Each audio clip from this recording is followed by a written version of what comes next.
Hi, everybody. This is Lowell, and we're talking about how to start a music school and core competencies that all musicians should know.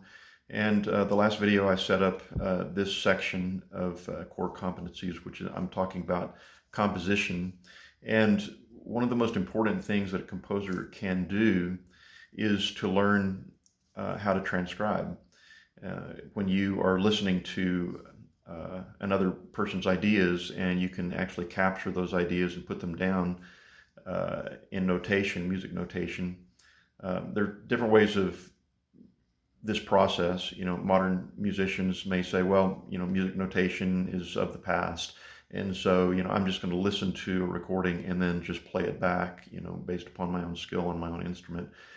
And that is the beginning of what I'm talking about. It's learning how to listen deeply and to remember deeply what you've heard, and then bring it back through your playing. But music notation actually, and we've talked about this, the ability to read music but also to notate music, is of high value.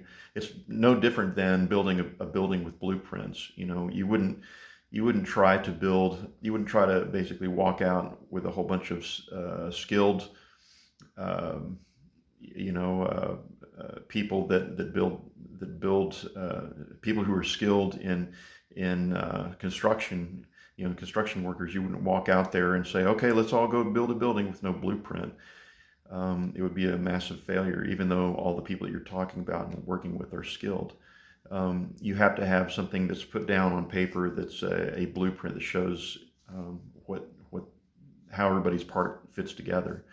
And that's the value of learning how to actually transcribe. So what I'm talking about is the ability to, for example, and I do this all the time, somebody gives me a song suggestion or some sort of music suggestion, and I say, well, can you send me a YouTube link? And so they send me a YouTube link, and then I sit there with my blank piece of manuscript paper and listen to it and transcribe it in my head, turning what I'm hearing into actual notation. And that's easier for some than others. I don't find it difficult because I have perfect pitch, so I can just listen to what I'm hearing on YouTube and then just write it down from my head. But what that does is it trains the composer how to take your own thoughts. So just basically superimpose the idea of listening to something on YouTube and putting it down on paper. Transpose that idea to the idea of, okay, here's what I'm imagining, and then I'm going to write that down. So it's the same exact process. So the process of learning how to transcribe other people's material is really the first step in learning how to compose your own thoughts, because really your own thoughts are a composite of everything that you've heard, everything that you've experienced, and they remain as memories inside of you, inside of your imagination. And then when you compose and you bring things together in your own way, then you're piecing together all these different experiences that you've had of things that you've heard, and making something unique and new out of your own personal experience. But so those are your ideas, but the skill of the composer is to actually capture these ideas and put them down. And like I said, modern musicians will try to capture their ideas or develop ideas on a digital audio workstation, which is fine.